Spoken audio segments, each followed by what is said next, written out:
Dari Injil Yohanes pasal yang ke-15 ayat 1 sampai ayat yang ke-8. Ya. Mari nanti kita akan membaca secara bersama-sama. Saya akan membacakan ayat yang pertama, Bapak Ibu ayat yang kedua. Di ayat yang ke-8 kita akan membaca secara bersama-sama. Mari kita akan melihat dan memahami. Fokus dulu di dalam konteks ini. Jadi Bapak Ibu mari kita melihat. Saya akan membacakan bagi kita Yohanes pasal 15 ayat 1 sampai ayat yang ke-8. Ayat 1. Satu judul di situ, pokok anggur yang benar. Ayat yang pertama. Akulah pokok anggur yang benar dan Bapakkulah pengusahanya. Setiap ranting padaku yang tidak berbuah dipotongnya, dan setiap ranting yang berbuah dibersihkannya supaya ia lebih banyak berbuah. Kamu memang sudah bersih karena firman yang telah kukatakan kepadamu. Tinggallah di dalam aku dan aku di dalam kamu, sama seperti ranting tidak dapat berbuah pada dirinya sendiri kalau ia tidak tinggal pada pokok anggur. Demikian juga kamu tidak berbuah jika kamu tidak tinggal di dalam aku. Akulah pokok anggur dan kamulah ranting-rantingnya. Barang siapa tinggal di dalam aku dan aku di dalam dia, ia berbuat banyak. Sebab di luar aku, kamu tidak dapat berbuat apa-apa. Barang siapa tidak tinggal di dalam aku, ia dibuang berbuah seperti ranting dan menjadi kering. Kemudian dikumpulkan orang dan dicampakkan ke dalam api lalu dibakar. Jikalau kamu tinggal di dalam aku dan firmanku tinggal di dalam kamu, mintalah apa saja yang kamu kehendaki dan kamu akan menerimanya. Sama-sama 1, 2, 3. Dalam hal ini, yaitu jika kamu berbuat banyak dan dengan demikian kamu adalah murid-muridku. Bapak Ibu, kita bersyukur boleh diingatkan hari ini. Ada satu perumpamaan yang disampaikan oleh Tuhan Yesus, terlebih khusus kepada murid-murid dan kita sebagai orang percaya. Di situ adalah disinggung di situ adalah pokok anggur. Saya sampaikan dulu kenapa Tuhan Yesus mengambil satu perumpamaan yang namanya anggur, pokok anggur yang benar. Bapak Ibu, bagi orang Israel, anggur atau pokok anggur adalah merupakan suatu kebanggaan. Kita melihat bahwa di dalam setiap di Alkitab mereka melaksanakan pesta pernikahan, pasti ada anggur. Mereka berkebun anggur. Ibaratnya seperti kita di Bacong ini ada sesuatu khas, ya. Ada satu buah yang memang menurut kita buah itu adalah selalu kita di dalam tradisi, di dalam adat, di dalam apapun yang kita laksanakan selalu ada yang disiapkan buah itu. Dan begitulah Israel, orang Israel. Anggur merupakan hal yang familiar bagi orang Israel. Tidak bisa dipisahkan di dalam kehidupan orang anggur. Ya. Mereka berkebun anggur. Mereka melaksanakan pesta ada anggur. Ya. Dan bahkan ketika Tuhan Yesus melakukan mujizat yang pertama, apa itu? Apa mujizat yang pertama yang Tuhan Yesus lakukan? Itu dia. Mengubah air menjadi anggur. Pada saat kapan? Di pernikahan di Kana. Ya. Jadi Bapak Ibu yang terkasih di dalam nama Tuhan Yesus, ini merupakan sesuatu hal yang tidak bisa dipisahkan dari kehidupan. Makanya Tuhan Yesus mengambil sesuatu yang identik di dalam kehidupan bangsa Israel. Contoh atau perumpamaan. Supaya apa? Supaya mudah dipahami dan dimengerti. Karena di dalam setiap keseharian orang Israel selalu identik dengan anggur. Ya. Berkebun anggur. Yang setiap hari mereka lihat. Yang setiap hari mereka nikmati. Bapak Ibu yang terkasih, saya akan memberikan tema dari firman Tuhan yang sudah kita bacakan adalah ranting yang berbuah. Ranting yang berbuah. Semua manusia ingin. Ya. Kalau dia diibaratkan seperti pohon, pasti keinginan supaya berbuah, menghasilkan buah yang banyak. Ya. Tidak ada orang atau tidak ada seseorang yang tidak ingin menghasilkan buah-buah yang baik, yang bisa dinikmati orang. Dan begitu juga dengan pohon anggur. Pasti semua ranting-ranting pohon itu pasti dia ditanam, dia dipelihara dengan baik. Supaya apa? Tujuan si penanam apa? Apakah hanya sekedar tanam, diletakkan begitu saja? Tidak perlu. Mau seperti apa modelmu, seperti apa yang kamu lakukan, tidak usah. Saya tidak memperduli. Tidak seperti itu. Seorang pengusaha yang ingin menanamnya dengan satu harapan supaya ia memperoleh buah dari tanaman yang dia tanam. Begitu juga dengan kita. Berkebun sawit, harapan kita memupuk, merawat. Ya. Untuk apa? Tujuan kita supaya menghasilkan buah yang baik. Itu semua keinginan-keinginan. Di ayat yang pertama Bapak Ibu, akulah pokok anggur yang benar dan Bapakkulah pengusahanya. Siapa Bapak itu? Adalah Allah Bapa. Pokok anggur yang benar di sini adalah siapa? Tuhan Yesus. Keinginan Bapa di surga bagi setiap ranting-ranting itu adalah supaya menghasilkan buah yang lebat. Ranting yang berbuah, saya akan memberikan poin yang pertama. Ranting yang berbuah adalah yang pertama, ranting yang mengakui dan sadar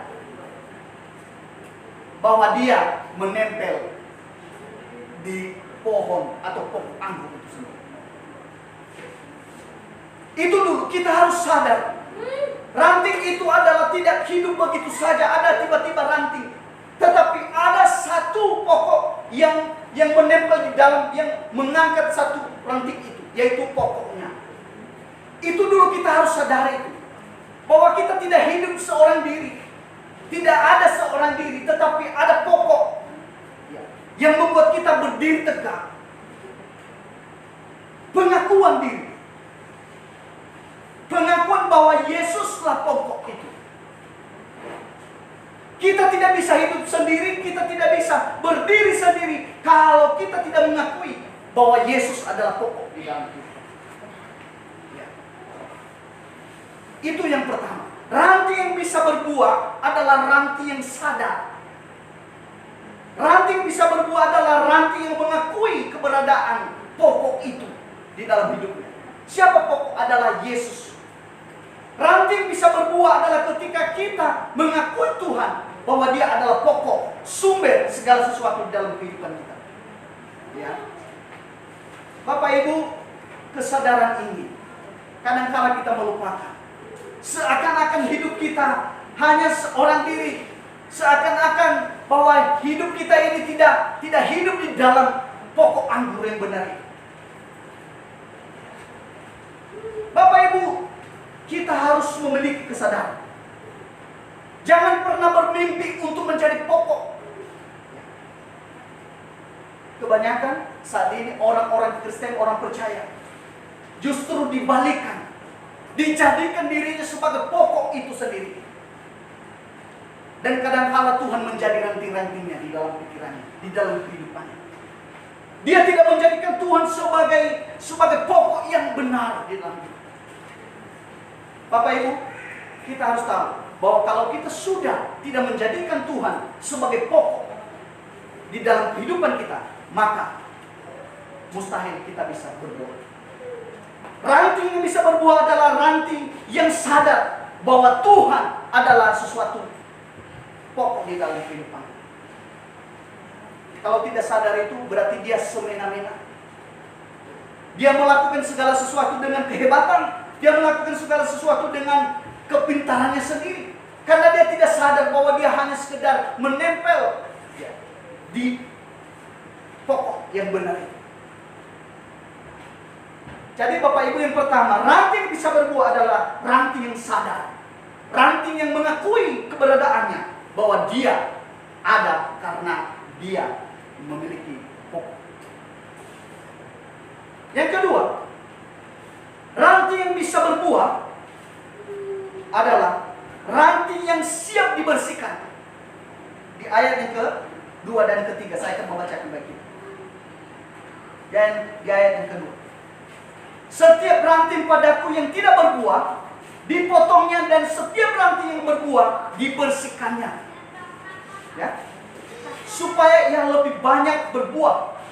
Ayat yang ketiga. Kamu memang sudah bersih karena firman yang telah kukatakan kepadamu. Bapak Ibu yang terkasih, di ayat yang kedua. Setiap ranting padaku yang tidak berbuah, dipotongnya, dan setiap ranting yang berbuah, dibersihkannya. Tidak ada tawar-menawar. Bagi ranting yang berbuah itu adalah dibersihkan. Bagi ranting yang sadar dan tahu benar bahwa dia ada karena pokok itu adalah Tuhan bersihkan. Tuhan akan membersihkan dengan penuh kedisiplinan. Jadi kalau kita ingin berbuah, kita harus siap untuk dibersihkan. Bagaimana cara Tuhan membersihkan setiap ranting itu? Dibersihkan supaya banyak buah. Dibersihkan dari berbagai macam hal yang mengganggu. Di dalam ranting itu mungkin ada benalu. Dibuangnya, dipangkasnya. Tetapi Bapak Ibu, di dalam proses pemangkasan, pembersihan itu tidak gampang. Ya.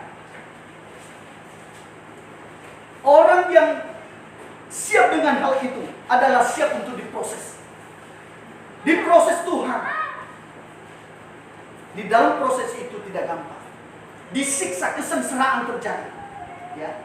Sakit, perih dengan keadaan. Dibersihkan oleh Tuhan. Supaya apa? Supaya menghasilkan buah yang lebih banyak. Ya. Bapak Ibu, ini ranting yang siap dibersihkan adalah metode Tuhan untuk merangsang pertumbuhan setiap ranting agar berbuah. Bapak Ibu yang terkasih, di dalam membersihkan ranting ini, seperti yang sampaikan, adalah tidak gampang. Kita diibaratkan seperti orang percaya yang dibersihkan oleh Tuhan, diperhadapkan dengan suatu keadaan yang sulit, penderitaan.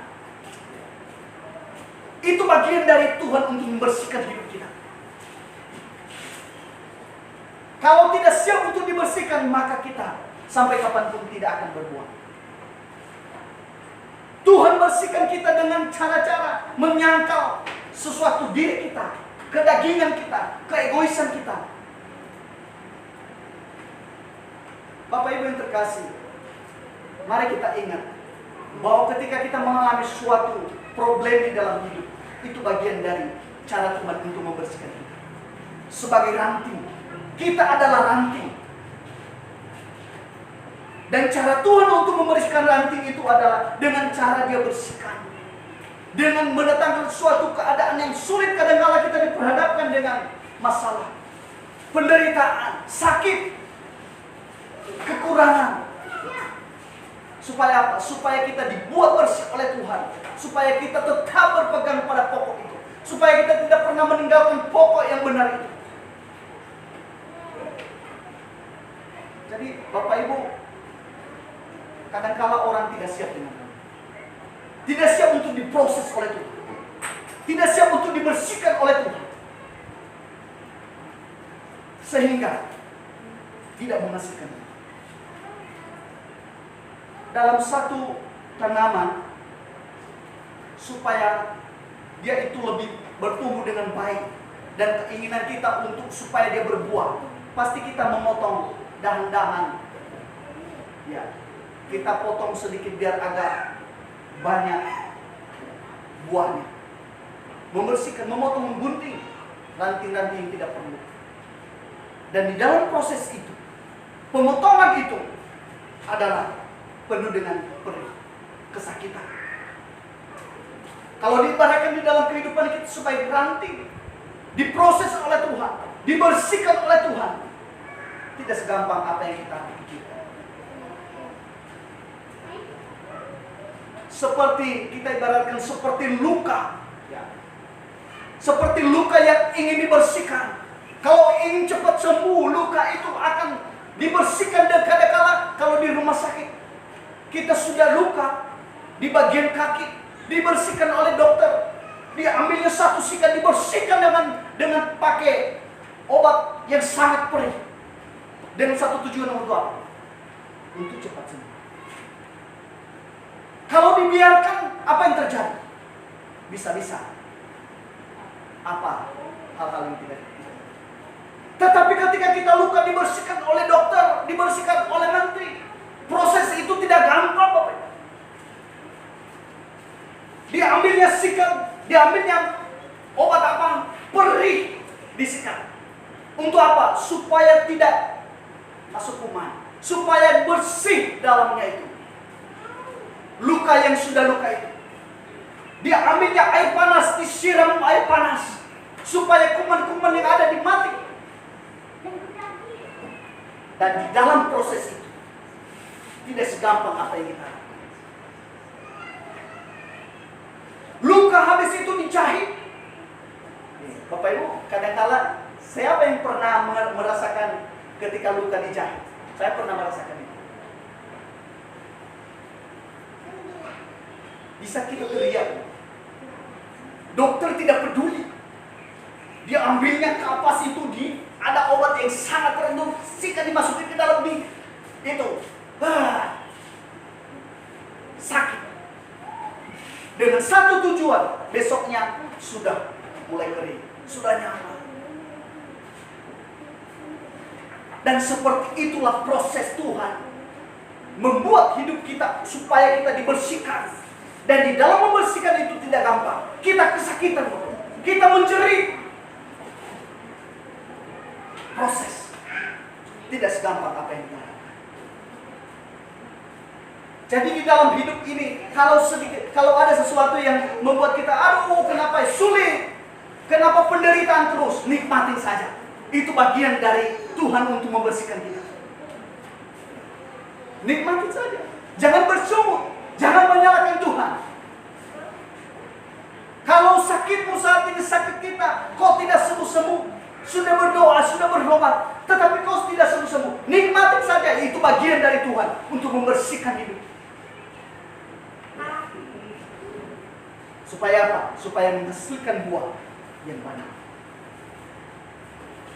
Jadi Bapak Ibu, ranting yang berbuah adalah ranting yang siap untuk dibersihkan.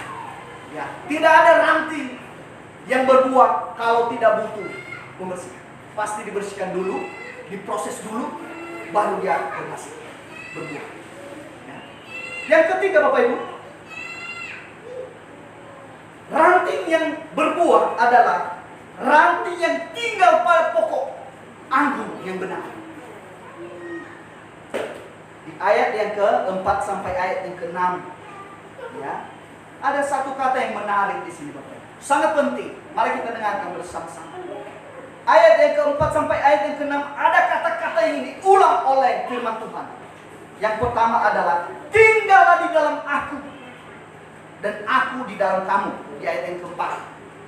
Terus diulang lagi di ayat yang terakhir 4 bagian B di situ. Jikalau kamu tinggal di dalam aku.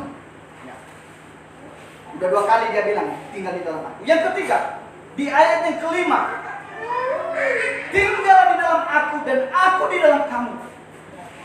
Dan terakhir di ayat yang ke-7 dia berkata, jikalau kamu tinggal di dalam aku dan firmanku tinggal di dalam kamu. Berarti kata yang diulang-ulang, kata yang sangat penting. Betapa pentingnya kita harus tinggal di dalam Dia. Itu yang Tuhan inginkan. Kalau kita ingin berbuah, maka ranting harus tinggal pada pokok anggur yang benar. Satu pertanyaan bagi kita, apakah kita sudah tinggal pada pokok yang benar, pokok anggur yang benar?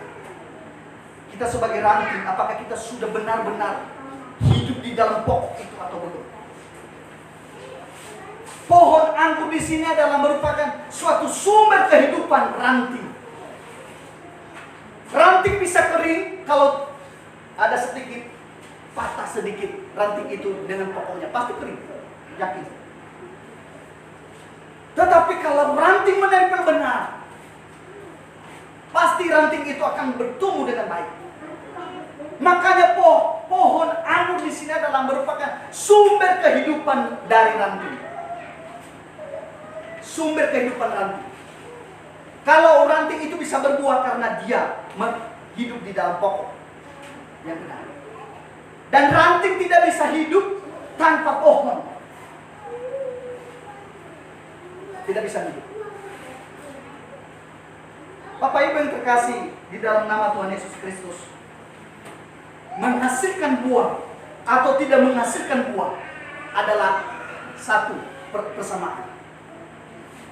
Ada ranting yang tidak menghasilkan buah dan ada ranting yang menghasilkan buah. Itu perbedaan. Dan kesamaannya adalah sama-sama ranting. Perbedaan pertama dengan ranting itu adalah ranting yang tidak berbuah adalah dipotong. Itu perbedaan pertama. Dan bukan hanya dipotong, diinjak orang dan dibakar. Itu ranting yang tidak berbuah. Tetapi statusnya adalah sama-sama ranting. Sebelumnya sama-sama ranting, hidup di dalam pokok. Jadi Bapak Ibu, makanya jangan kaget kalau banyak orang Kristen, kalau banyak orang percaya, banyak yang tidak berbuah. Memang kita sama-sama orang percaya, tetapi tidak menghasilkan apa-apa, tidak menghasilkan buah. Untuk apa? Yesus menekankan ini salah satunya untuk mengingatkan bahwa banyak orang percaya, banyak yang dipanggil, tetapi sedikit sekali yang dipilih. Ini Yesus tertuju kepada murid-murid. Saya mau tanyakan, apakah semua murid-murid bersama-sama dengan kita? Apakah semua murid-murid diselamatkan? Satu orang yang menjadi pengkhianat. Satu orang menjadi seorang pengkhianat. Padahal mereka sama-sama adalah ranting. Hidup di dalam pokok yang benar itu. Siapa namanya adalah Yudas Iskariot. Contoh ranting yang dipotong. Di antara ke-12 murid-murid adalah satu ranting yang dipotong. Adalah ranting yang tidak berbuah. Yaitu siapa? Yudas. Satu pertanyaan bagi kita, apakah Tuhan tidak tahu sebelumnya bahwa Yudas ini adalah nanti menjadi pengkhianat? Tuhan tahu. Bahkan Tuhan berkata bahwa di antara kalian ada yang melawan, ada yang menjadi seorang pengkhianat.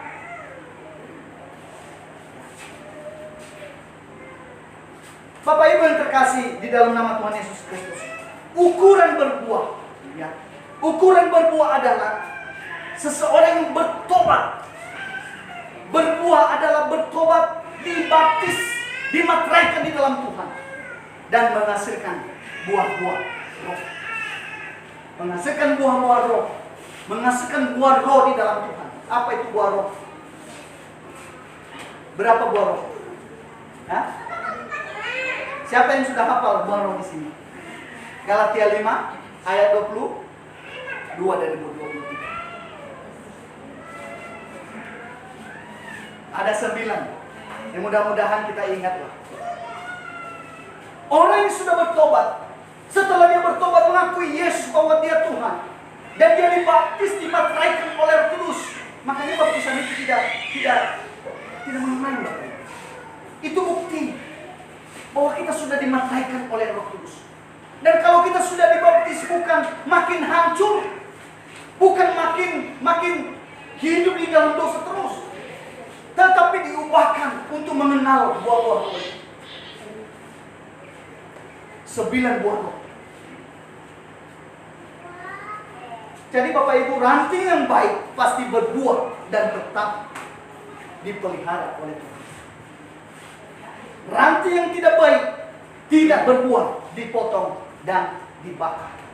Di ayat yang ke-6 diberkata, barang siapa tidak tinggal di dalam aku, ia dibuang keluar seperti ranting dan menjadi kering, kemudian dikumpulkan orang dan dicampakkan ke dalam api, lalu dibakar.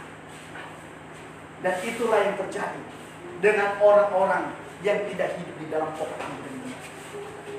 Itulah yang terjadi kepada Yudas Iskariot. Ketika ia tidak hidup di dalam pokok anggur yang benar, akhirnya apa terjadi? Hidupnya akan binasa. Bapak Ibu yang terkasih dalam nama Tuhan Yesus, yang menarik di ayat yang ke-7, Tuhan mengingatkan kita terus menerus, engkau harus tinggal di dalam aku, maka engkau akan berbuah. Di ayat yang ke-7 diulang lagi, sangat menarik. Dan ayat ini selalu dipakai oleh orang Kristen, selalu dipakai oleh orang-orang percaya. Mari saya akan membacakan, mari kita dengar. Di ayat yang ke-7 dia berkata, jikalau kamu tinggal di dalam aku dan firmanku tinggal di dalam kamu, mintalah apa saja yang kamu kehendaki dan kamu akan menerimanya. Sangat menarik kan? Apa saja yang kamu kehendaki, kamu akan menerimanya. Ini banyak orang percaya yang selalu ingat ayat ini. Yang penting saya tinggal di dalam Tuhan, saya tinggal di dalam Kristus, maka apa saja yang aku kehendaki, pasti Tuhan berikan. Saya minta rumah, Tuhan berikan. Saya minta mobil, Tuhan berikan. Saya minta apa saja saya kehendaki, Tuhan berikan. Langsung tertuju mata ke hal-hal seperti itu. Ya. Artinya apa Bapak Ibu? Dari ayat ini, jangan kita membawa ke hal-hal minta rumah, minta mobil. Kita balik lagi ke ayat ini. Artinya dari ayat ini Bapak Ibu, minta apa saja yang kamu kehendaki, kamu akan menerimanya. Balik lagi, apa sih artinya? Sebuah ranting, apa yang dia inginkan, apa yang dia minta adalah, dari awal saya sampaikan, yang ranting inginkan adalah buah. Buah. Kita adalah keinginan kita untuk berbuah. Kita diibaratkan seperti ranting. Kita yang diinginkan oleh Tuhan adalah buah roh, buah-buah hidup kita.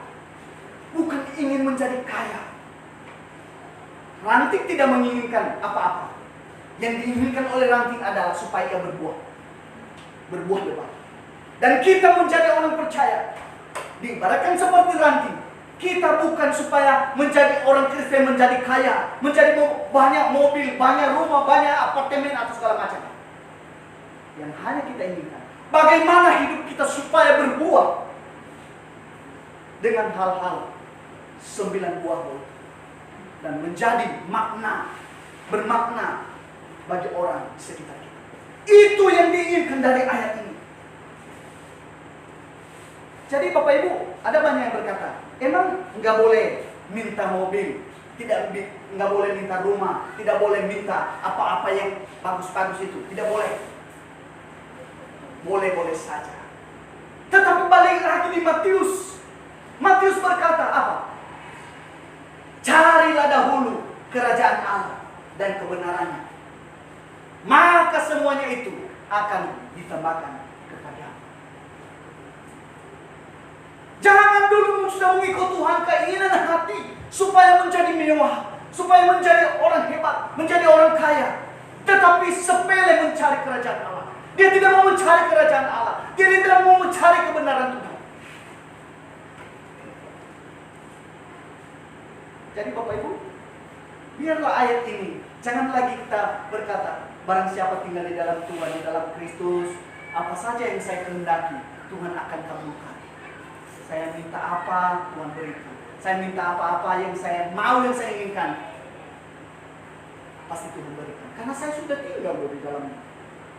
Kalau ada di pikiran kita seperti itu, kita harus sadar bahwa kerinduan kita menjadi ranting adalah menjadi ranting berbuah. Dengan satu cara, mencari dulu kerajaan Allah dan serta kebenarannya. Supaya apa? Supaya kita menghasilkan buah. Bapak Ibu jangan pernah sedih kalau Tuhan tidak pernah menjawab doa kita.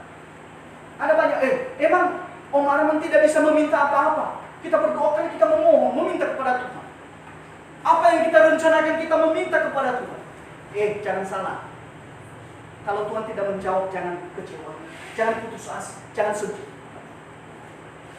Suka-sukanya Tuhan. Yesus sudah memberikan teladan bagi kita. Ketika ia berdoa di Taman Getsemani, dia berdoa. Apakah doanya pada saat itu Tuhan menjawab? Allah Bapa sudah mengabulkan? Yesus berlutut dan bercucur keringat. Kalau bisa Tuhan lalukanlah padaku cawan ini.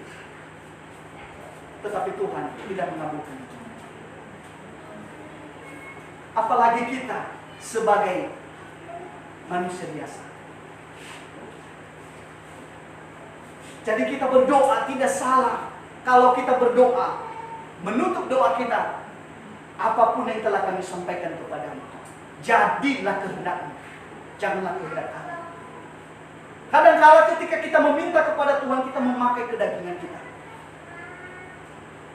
Ketika kita meminta kepada Tuhan, kita memakai keinginan jasmani kita. Makanya kita selalu, jadilah kehendakmu, janganlah kehendakmu. Karena saya adalah tidak sempurna. Kadang-kala saya memohon kepadamu hal yang tidak Tuhan kehendaki. Jadi Bapak Ibu, ada juga berkat selalu dipelintir hal ini. Ada juga berarti kalau kita jadilah kehendakmu, berarti seakan-akan seperti orang yang kurang iman gitu. Nah, ada yang begitu. Kalau ada yang doa itu, jadilah kehendakmu, seakan-akan kita itu kurang iman kepada Tuhan. Selalu ada jawaban-jawaban yang kadang-kala tidak masuk akal. Kalau kita ngomong seperti itu tidak masuk akal. Jadi Bapak Ibu, apapun yang kita rasakan, apapun yang kita alami saat ini, biarlah kehendaknya Tuhan. Apapun yang kita minta, walaupun kita meminta di dalam doa tetapi tidak terkabulkan, yakinlah bahwa mungkin Tuhan tidak mengizinkan saat itu. Di kemudian hari pasti Tuhan memberikan yang terbaik. Asalkan kita hidup di dalam dan berbuah di dalam Tuhan, sehingga hidup kita terus menjadi berkat dan terus menjadi yang terbaik. Bapak Ibu yang terkasih, demikianlah firman Tuhan yang sudah kita dengarkan bersama. Kita harus tahu bahwa status kita adalah ranting, bukan pokok. Jangan membalikkan. Jangan jadikan diri kita sebagai pokok, tetapi kita jadikan Tuhan sebagai ranting. Itu terbalik. Itu namanya dunia terbalik. Tetapi dunia yang benar adalah merasakan, sadar bahwa kita adalah ranting dan Tuhan Yesus adalah pokok.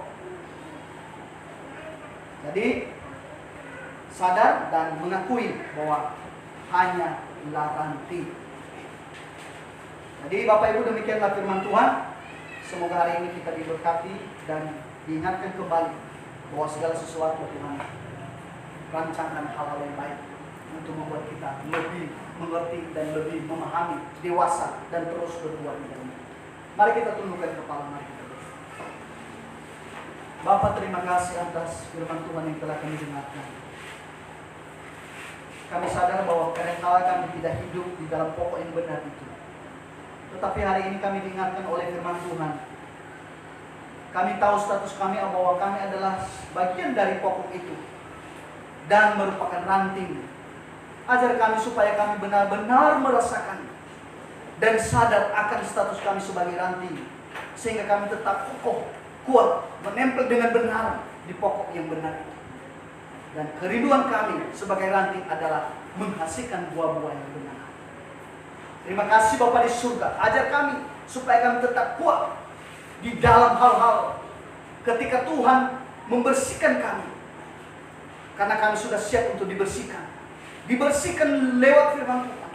Dibersihkan lewat keadaan yang sulit bagi kami. Karena kami tahu bahwa Tuhan tidak pernah meninggalkan kami. Bapa di surga, terima kasih. Sehingga kami boleh menghasilkan buah roh yang benar di hadapan Tuhan. Terima kasih Bapa, meteraikanlah firman Tuhan di dalam hati kami. Ajar kami supaya kami bukan hanya sekedar pendengar, tetapi menyimak, menjadikan suatu rema di dalam kehidupan kami. Sehingga dimanapun kami melangkah, firman Tuhan itulah yang selalu bertumbuh dan berbuah di dalam kehidupan kami. Terima kasih Bapa, terpuji nama-Mu. Dalam nama Tuhan Yesus kami memohon dan meminta melalui doa ini. Haleluya. Amin.